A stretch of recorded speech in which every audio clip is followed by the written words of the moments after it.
Welcome to the टार education friends. Target allrounder की टार एजुकेशन में मैं प्रकाश कुमार आप सभी का स्वागत करता हूं।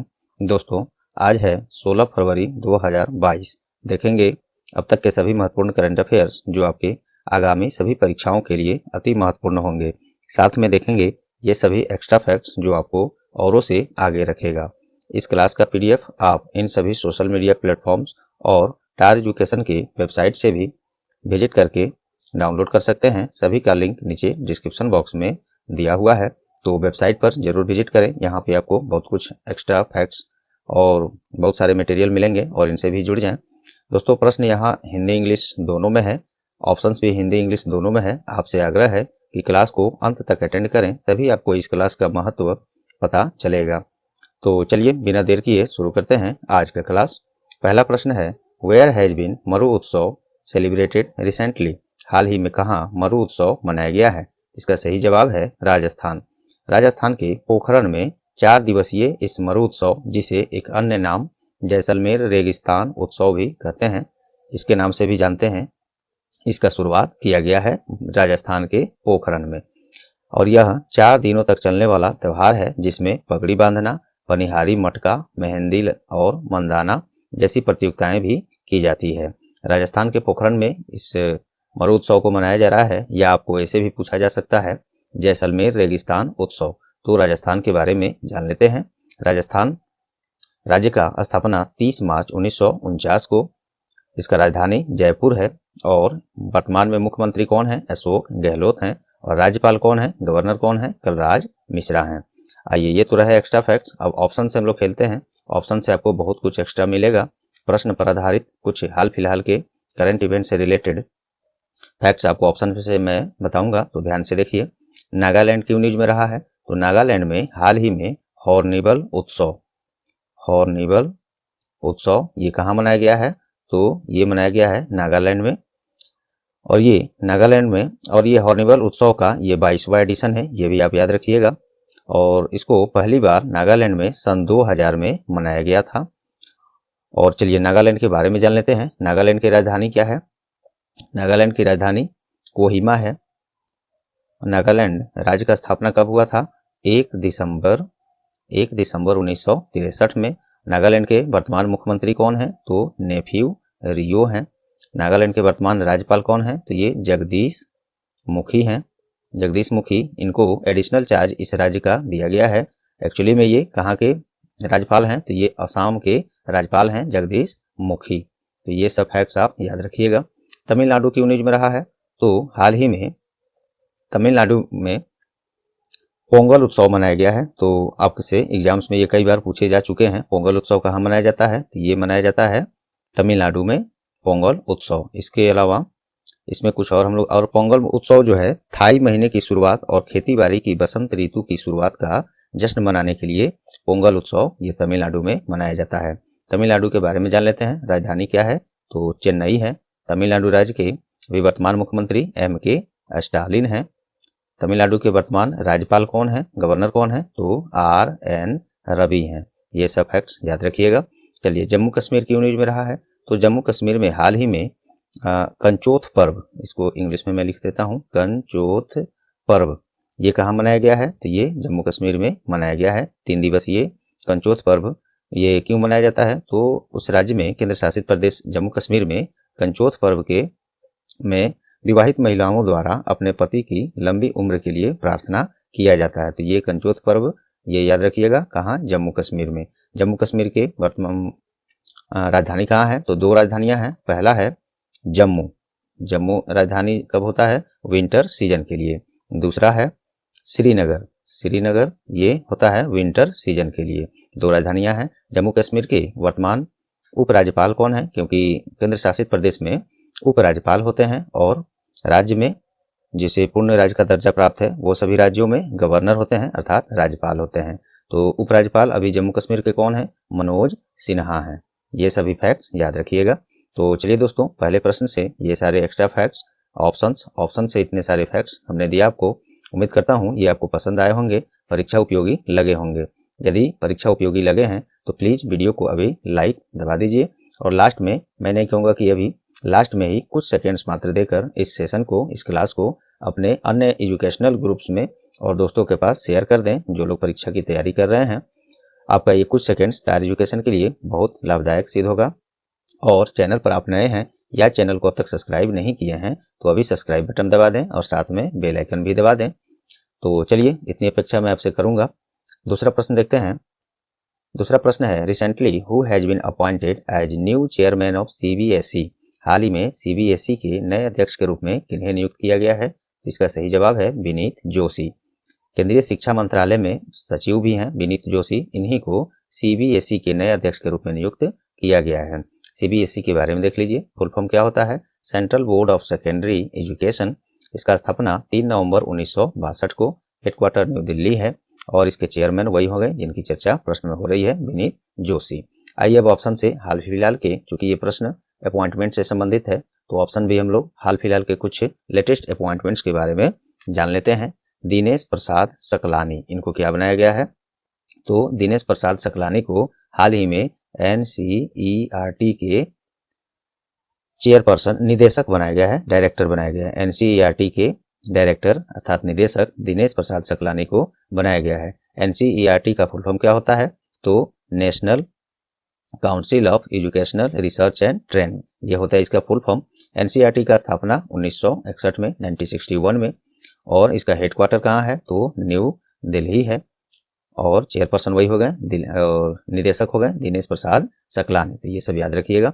चलिए, एम जगदेश कुमार, इनको क्या बनाया गया है? तो हाल ही में यूजीसी अर्थात यूनिवर्सिटी ग्रांट कमीशन, इस हिंदी में इसको विश्वविद्यालय अनुदान आयोग कहते हैं। तो यूजीसी के अभी हाल ही में अध्यक्ष कौन बनाए गए हैं? एम जगदेश कुमार। यूजीसी का स्थापना कब हुआ था? 28 दिसंबर 1953, 1953, और इसका भी हेडक्वार्टर कहाँ है? न्यू दिल्ली है और चेयरमैन वही हो गए एम जगदेश कुमार।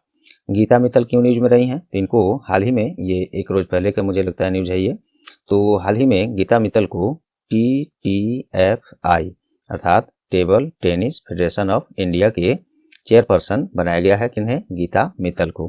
गीता मित्तल इसके पूर्व में जम्मू कश्मीर के मुख्य न्यायाधीश रही हैं गीता मित्तल, और उन्हीं को अब TTFI अर्थात table tennis federation of India के चेयरपर्सन बनाया गया है। TTFI अर्थात table tennis federation of India का स्थापना 1926 में, हेडक्वार्टर इसका भी न्यू दिल्ली है और इसके चेयरपर्सन वही हो गए गीता मित्तल। दूसरे प्रश्न से इतने सारे फैक्ट्स हमने दिया, उम्मीद करता हूँ ये भी आपको पसंद आए होंगे। चलिए नेक्स्ट क्वेश्चन देखते हैं। हाल ही में भारतीय रेलवे ने कहाँ भारत का सबसे बड़ा शब्द है, ये इंपोर्टेंट है, सबसे बड़ा विश्व स्तरीय कुश्ती अकादमी का सुविधा प्रदान करने का घोषणा किया है। इसको खोलने का एकेडमी जो है, विश्व स्तरीय कुश्ती एकेडमी, ये अकादमी का घोषणा किया है कहाँ, और ये सबसे बड़ा है भारत का। तो ये इसका सही जवाब है किशनगंज। किशनगंज ये दिल्ली में ही है। किशनगंज वैसे बिहार में भी एक राजधानी है, लेकिन वो नहीं, ये बात हो रही है दिल्ली में एक किशनगंज है उसका। वहीं पे भारतीय रेलवे के द्वारा भारत का सबसे बड़ा विश्व स्तरीय कुश्ती अकादमी सुविधा प्रदान करने का घोषणा किया गया है। और कुछ देखिए इसके बारे में, देश के कुछ ये फैक्ट्स भी जरूरी है आपको जानने के लिए। ये ऐसे तो पॉइंट मैं जो भी देता हूँ वो आपके परीक्षा उपयोगी ही होते हैं, ये केवल वेस्ट ऑफ टाइम नहीं होता है। जो भी देता हूँ मैं इसमें आपके परीक्षा के पॉइंट ऑफ व्यू से बहुत ही लाभदायक होते हैं, जरूरी होते हैं, क्योंकि ये सब काफ़ी सर्च करके टाइप करना पड़ता है, मेहनत करके लाना पड़ता है, तो जरूरी है, इसको नज़रअंदाज कभी ना करें। देखिए, यह नवोदित पहलवानों, नए नए जो पहलवान अभी बन रहे हैं, आगे चल के अंतर्राष्ट्रीय स्तर पर खेलेंगे, उन सबों के लिए आने वाले समय में चैंपियन बनने का अवसर प्रदान करने का एक मंच है ये। और देश के जाने माने पहलवान जैसे बजरंग पुनिया, सुशील कुमार, साक्षी मलिक, रवि कुमार, ये सब भारतीय रेलवे से ही आते हैं। चलिए, भारतीय रेलवे की बात हुई है तो उसके बारे में कुछ महत्वपूर्ण पॉइंट, काफ़ी महत्वपूर्ण है, टोटल पॉइंट्स इसमें देख लीजिए। भारत में पहली ट्रेन 16 अप्रैल 1853 को बॉम्बे के बोरी बंदर से थाने स्टेशन तक 34 किलोमीटर दूरी के लिए चलाई गई थी। रेलवे बोर्ड की स्थापना 1905 में। रेलवे बोर्ड में कुल 18 रेलवे जोन है, जिसमें कोलकाता मेट्रो भी इंक्लूडेड है, उसमें शामिल है। भारत के पहले रेल मंत्री कौन थे? सबसे पहले तो जॉन मथाई थे। तो वर्तमान कौन है? वर्तमान में रेल मंत्री श्री अश्वनी वैष्णव हैं। और रेलवे बोर्ड के नए अध्यक्ष और कार्यकारी अधिकारी अर्थात चेयरमैन और CEO कौन है? तो ये हैं विनय कुमार त्रिपाठी, ये हाल ही में नए बनाए गए हैं। चलिए ये तो रहे एक्स्ट्रा फैक्ट्स। आइए अब ऑप्शन से कुछ देखते हैं। जयपुर क्यों न्यूज में रहा है? तो जयपुर में हाल ही में विश्व का तीसरा सबसे बड़ा क्रिकेट स्टेडियम बनाने का आधारशिला रखा गया है। विश्व का तीसरा सबसे बड़ा क्रिकेट स्टेडियम कहाँ बनेगा? जयपुर, राजस्थान की राजधानी में। तो ये तो बन रहा है तीसरा सबसे बड़ा क्रिकेट स्टेडियम विश्व का। तो बात कर लेते हैं पहले का। विश्व का सबसे बड़ा, ये तो तीसरा बड़ा यहाँ बन रहा है। विश्व का सबसे बड़ा क्रिकेट स्टेडियम कहाँ है? तो वो है अपने ही देश में है, गुजरात के अहमदाबाद में नरेंद्र मोदी स्टेडियम। नरेंद्र मोदी स्टेडियम का पुराना नाम क्या था? इससे पहले उसको मोटेरा स्टेडियम के नाम से, मोटेरा स्टेडियम इस नाम से ये था। अब इसका नाम बदल कर क्या कर दिया गया है? नरेंद्र मोदी स्टेडियम, जो विश्व का सबसे बड़ा क्रिकेट स्टेडियम है और अपने देश भारत में ही मौजूद है, गुजरात के अहमदाबाद में। तो पहला सबसे बड़ा क्रिकेट स्टेडियम का बात हम लोगों ने किया। तीसरा सबसे बड़ा वो भी अपने ही देश में जयपुर में बन रहा है। दूसरा क्रिकेट स्टेडियम कहाँ है सबसे बड़ा? तो वो है ऑस्ट्रेलिया में मेलबोर्न क्रिकेट स्टेडियम। तो ये सभी फैक्ट इससे आप याद रख सकते हैं। चलिए हैदराबाद क्यों न्यूज में रहा है? तो हैदराबाद में हाल ही में statue of equality, statue of equality कहाँ बना है, कहाँ उद्घाटन हुआ इसका? तो तेलंगाना की राजधानी हैदराबाद में। और ये स्टैच्यू ऑफ इक्विलिटी एक समाज सुधारक और क्रांतिकारी समाज सुधारक संत, जिनको कहेंगे संत रामानुजाचार्य के सम्मान में उनके 1000वें जन्म शताब्दी के अवसर पर प्रधानमंत्री श्री नरेंद्र मोदी के द्वारा इसका उद्घाटन किया गया है। स्टैच्यू ऑफ इक्विलिटी आपसे पूछा जा सकता है कहाँ? तो तेलंगाना की राजधानी हैदराबाद में। चलिए नेक्स्ट है मेरठ, ये क्यों न्यूज में रहा है? तो मेजर ध्यानचंद खेल विश्वविद्यालय का आधारशिला प्रधानमंत्री मोदी के ही द्वारा कहाँ रखा गया है? तो उत्तर प्रदेश में मेरठ में। तो ये सब फैक्ट्स आप याद रखिएगा। उत्तर प्रदेश की राजधानी लखनऊ है, मुख्यमंत्री योगी आदित्यनाथ है और राज्यपाल कौन है? आनंदीबेन पटेल हैं। ये सभी फैक्ट्स तीसरे प्रश्न से आप याद रखिएगा। चलिए अगला क्वेश्चन देखते हैं। हाल ही में किस दिन इंटरनेशनल चाइल्डहुड कैंसर डे मनाया गया है? इसका सही जवाब है 15 फरवरी को। 15 फरवरी को इंटरनेशनल चाइल्डहुड कैंसर डे मनाया गया है।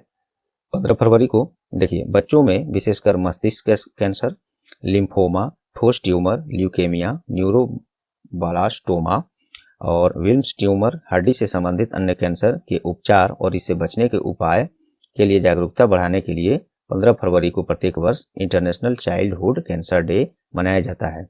इंटरनेशनल चाइल्डहुड कैंसर डे का इस वर्ष विषय क्या है, थीम क्या है? तो वो है बेटर सर्वाइवल। ये सभी फैक्ट्स आप याद रखिएगा। चलिए ऑप्शन से देखते हैं कुछ महत्वपूर्ण दिवस फरवरी के।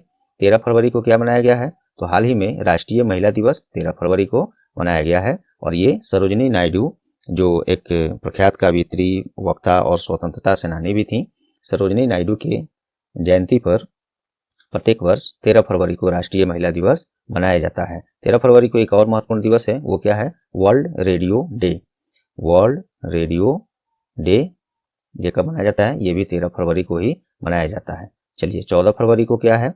14 फरवरी को अंतर्राष्ट्रीय मिर्गी दिवस अर्थात international epilepsy, international epilepsy day ये कब मनाया गया है? तो ये मनाया गया है 14 फरवरी को, याद रखिएगा।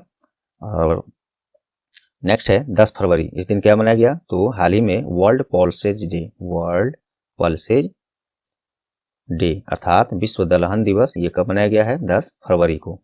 तो ये सभी फैक्ट्स चौथे प्रश्न से आपको हमने दिया। उम्मीद करता हूँ यहाँ तक सब आपको पसंद आए होंगे, परीक्षा उपयोगी लगे होंगे। नेक्स्ट है हाल ही में किसे बिहार राज्य के लिए खादी और खादी से बने हस्तशिल्प का ब्रांड एम्बेसडर बनाया गया है? तो इसका सही जवाब है मनोज तिवारी। मनोज तिवारी जरूर सभी लोग पहचानते होंगे लगभग। मनोज तिवारी जाने माने भोजपुरी गायक और मेंबर्स ऑफ पार्लियामेंट अर्थात सांसद हैं। मनोज तिवारी इन्हीं को बिहार राज्य के लिए खादी और खादी से बने हस्तशिल्प का ब्रांड एम्बेसडर बनाया गया है। चलिए अगला देखते हैं। अक्षय कुमार, अक्षय कुमार को हाल ही में उत्तराखंड राज्य का ब्रांड एम्बेसडर नियुक्त किया गया है। अभिनेता अक्षय कुमार को उत्तराखंड में पर्यटन को बढ़ावा देने, राज्य के संस्कृति और पर्यटन को देश विदेश के सामने रखने के लिए अभिनेता अक्षय कुमार को उत्तराखंड राज्य का ब्रांड एम्बेसडर बनाया गया है। उत्तराखंड के बारे में जान लेते हैं। उत्तराखंड राज्य का स्थापना 9 नवंबर सन 2000 में किया गया है। इसे उत्तराखंड उत्तर प्रदेश से ही अलग करके बनाया गया था 9 नवंबर सन 2000 में। उत्तराखंड राज्य का राजधानी क्या है? तो दो राजधानियां हैं, एक है देहरादून, देहरादून विंटर सीजन के लिए है, और एक और राजधानी है इसका गैरसेन, गैरसेन ये है समर सीजन के लिए। दो राजधानियां हैं। उत्तराखंड राज्य के मुख्यमंत्री कौन है वर्तमान में? तो पुष्कर सिंह धामी, ये यहाँ के वर्तमान मुख्यमंत्री हैं। राज्यपाल कौन है उत्तराखंड राज्य के वर्तमान में? तो लेफ्टिनेंट जनरल गुरमीत सिंह अभी राज्यपाल हैं उत्तराखंड राज्य के। नेक्स्ट है अमिताभ बच्चन, इनको हाल ही में हेल्थ केयर प्लेटफॉर्म, नाम है इसका मेडी बडी हेल्थ केयर प्लेटफॉर्म है एक मेडी बडी, इसने अपना ब्रांड एम्बेसडर अमिताभ बच्चन को बनाया है। ऋतिक रोशन, ये भी अभिनेता हैं, इनको एक गेमिंग कंपनी है, उसका नाम है गेम्स 24x7, ये गेमिंग कंपनी है, इसने भी अपना ब्रांड एम्बेसडर अभिनेता ऋतिक रोशन को बनाया है। ये गेमिंग कंपनी महत्वपूर्ण नहीं है, लेकिन इसके ब्रांड एम्बेसडर जो बने हैं वो महत्वपूर्ण है, तो इसलिए इसको ये न्यूज में था और ये प्रश्न बन गया है। चलिए 5वां प्रश्न हो गया। अच्छा, बिहार राज्य के बारे में हम लोगों ने ये देखा कि बिहार राज्य का खादी और खादी से बने हस्तशिल्प का ब्रांड एम्बेसडर मनोज तिवारी को बनाया गया है, तो बिहार राज्य के बारे में भी देख लेते हैं। बिहार की राजधानी पटना है, मुख्यमंत्री नीतीश कुमार हैं, और राज्यपाल यहाँ पे कौन है? फागू चौहान है। चलिए अगला क्वेश्चन देखते हैं। 5 प्रश्नों में मैंने दोस्तों MCQ फिट किया था, क्योंकि जितने एफर्ट से, जितनी मेहनत से और जितनी डाटा और इसके साथ में एक्स्ट्रा फैक्ट्स हम लोग दे रहे हैं, उस हिसाब से आप लोग का प्रतिक्रिया और पहुंच चैनल पर प्रतियोगी परीक्षाओं की तैयारी कर रहे हैं आप जैसे विद्यार्थी का पहुंच अभी नहीं बन रहा है, तो थोड़ा सा फ्रस्ट्रेशन दोस्तों हो जाता है। इतना मेहनत से के बाद भी आप लोग शेयर भी उतनी दिलचस्पी से इसको करते नहीं हैं, जिससे कि अन्य लोगों तक ये पहुंचे और सम्मानजनक सब्सक्राइबर और व्यूज आने लगे। इसलिए थोड़ा सा ये अभी हम करते करते उतना ही प्रश्नों में MCQ मैंने फिट किया था। आगे अब चलिए महत्वपूर्ण अभी और भी प्रश्न हैं, जो कि उसके साथ एक्स्ट्रा फैक्ट जरूर मिलेंगे, और प्रश्न भी जितने भी आपके एग्जाम्स के लिए रोज बन रहे हैं वो एक भी नहीं छोड़ा जाता, यहाँ तक कि आप मिला रहे होंगे, अन्य क्लास भी आप देख रहे होंगे, उसमें और यहाँ की क्लास में आपको फर्क खुद समझ में आ रहा होगा। खैर चलिए नेक्स्ट क्वेश्चन देखते हैं। हाल ही में जारी होने वाली पुस्तक, अभी हुई नहीं है, ये पुस्तक अभी पब्लिश होगी। पुस्तक का नाम है how to prevent the next pandemic. इस पुस्तक के लेखक कौन है? किनके द्वारा ये लिखा गया है? तो बिल गेट्स के द्वारा। इनके द्वारा लिखी गई पुस्तक ये मई 2022 में इसको लॉन्च किया जाएगा, पब्लिश किया जाएगा। इससे पहले बिल गेट्स के द्वारा एक पुस्तक है how to avoid a climate disaster, ये पुस्तक भी बिल गेट्स के द्वारा ही लिखा गया था। और बिल गेट्स के बारे में आप लोग जानते ही हैं, माइक्रोसॉफ्ट और bill and Melinda Gates foundation के संस्थापक हैं, सॉफ्टवेयर डेवलपर हैं, जाने माने अमेरिकी उद्योगपति हैं। ये सब फैक्ट्स आप यहाँ से याद रख सकते हैं। चलिए नेक्स्ट देखते हैं। हाल ही में किस सोशल मीडिया कंपनी ने स्ट्रिक्ट डॉक्सिंग रूल्स, इंग्लिश में भी है स्ट्रिक्ट डॉक्सिंग रूल्स, अपनाने का घोषणा किया है? तो मेटा क्या है? ये फेसबुक का ही रीब्रांड किया गया है। तो मेटा ने अपनी फेसबुक और इंस्टाग्राम प्लेटफॉर्म पर स्ट्रिक्ट डॉक्सिंग रूल्स अपनाने का सलाह दिया है। क्या है डॉक्सिंग रूल्स क्या है? तो देखिए, दुर्भावनापूर्ण इरादे से इंटरनेट पर दूसरों की व्यक्तिगत जानकारी प्रकाशन और विश्लेषण करना, जो किसी व्यक्ति की वास्तविक पहचान को प्रकट करता है और उन्हें उत्पीड़न और साइबर हमलों का शिकार बनाता है। तो इस तरह से इन सभी समस्याओं से बचने के लिए ये रूल को अपनाने का सलाह मेटा कंपनी ने फेसबुक और इंस्टाग्राम को दिया है। इस तरह से जो लोग इस तरह की गलतियां करेंगे उनका अकाउंट तुरंत सस्पेंड कर दिया जाएगा, डीएक्टिवेट कर दिया जाएगा। आइए फेसबुक के बारे में जानते हैं। स्थापना इसका 2004 में, हेडक्वार्टर मेलनो पार्क कैलिफोर्निया USA में है, और CEO कौन है इसके? मार्क जुकरबर्ग हैं फेसबुक के, जो अब मेटा के नाम से रिब्रांड हो चुका है। चलिए नेक्स्ट है, हाल ही में कौन भारत की पहली 100% प्लास्टिक वेस्ट न्यूट्रल कंपनी बन गई है? ये कंपनी है डाबर। ये भारत की पहली ऐसी कंपनी है जो 100% प्लास्टिक वेस्ट न्यूट्रल कंपनी बन गई है, अर्थात प्लास्टिक का बिल्कुल प्रयोग अब कंपनी में किसी प्रोडक्ट के लिए या किसी भी कार्य के लिए नहीं की जाएगी। तो ये ऐसा करने वाला पहली कंपनी बन गई है डाबर। डाबर क्या है?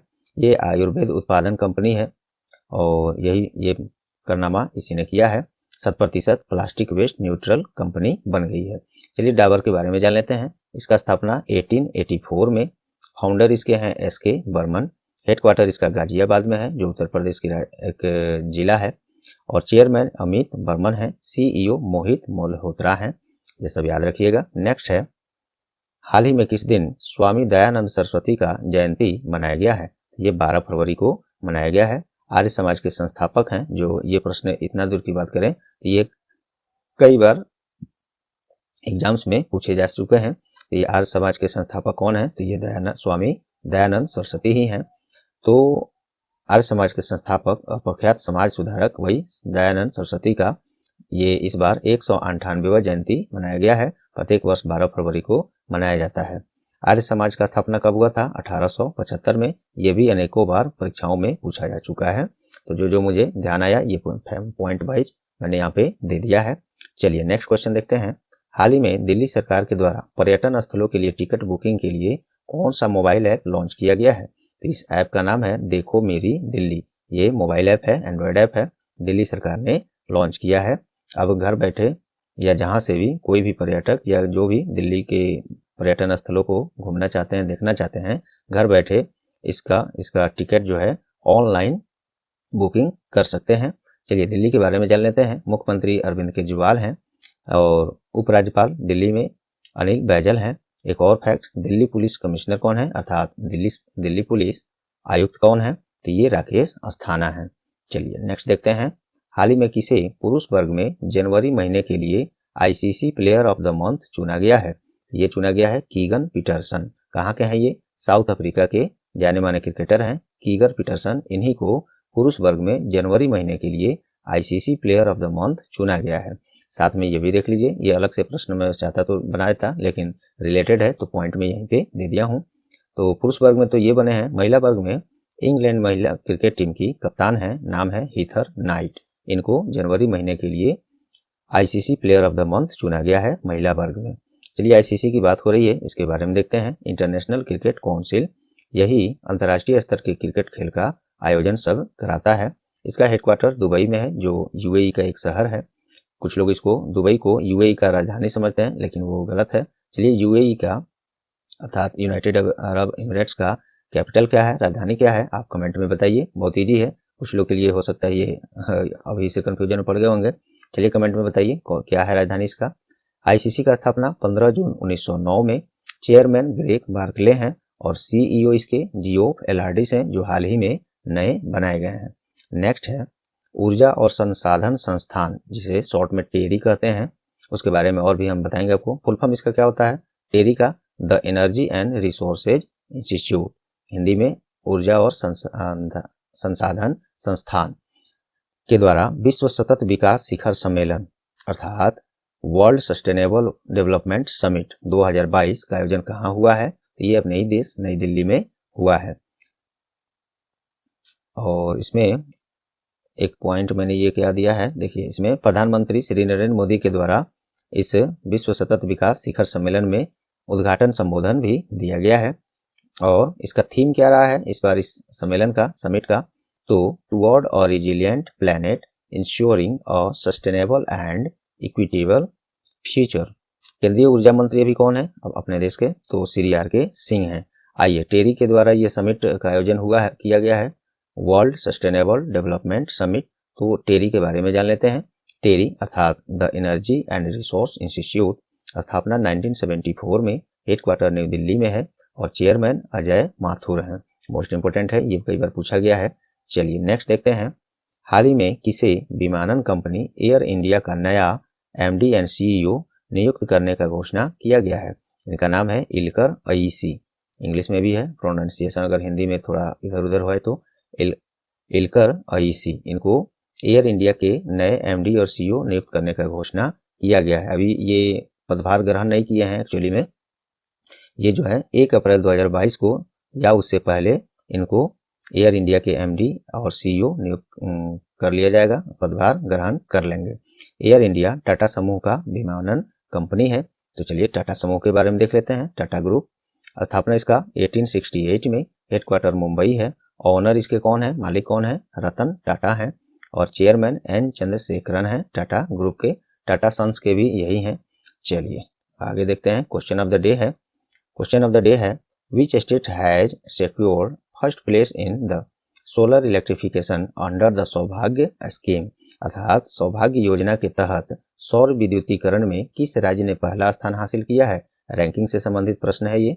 इसको पिछली क्लास में मैंने करा दिया है, जवाब इसका कमेंट में अवश्य करें। नहीं याद है तो पिछला क्लास देखें या गूगल सर्च करें और इसका जवाब ढूंढकर कमेंट जरूर करें। नहीं याद है तो बिल्कुल इसके बारे में ये सर्च करके या हमारी पिछली क्लास देख के वहाँ से इसको जरूर कमेंट करें, ताकि आपको ये प्रश्न हमेशा के लिए एटलीस्ट एग्जाम तक के लिए तो जरूर याद हो जाए।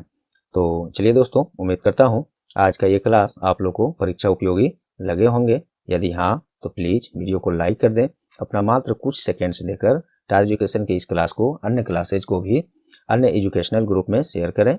और हाँ, इसको केवल एजुकेशनल ग्रुप और वैसे दोस्तों के साथ जो लोग परीक्षा की तैयारी कर रहे हैं बस उन्हीं के पास ही शेयर करें, अन्य जगह शेयर करने की कोई आवश्यकता नहीं है। और चैनल पर आप नए हैं या चैनल को अब तक सब्सक्राइब नहीं किए हैं तो अभी सब्सक्राइब बटन दबा दें और बेल आइकन भी साथ में दबा दें, जिससे आगे आने वाले क्लास के नोटिफिकेशन आपको सबसे पहले और रेगुलर मिलते रहें।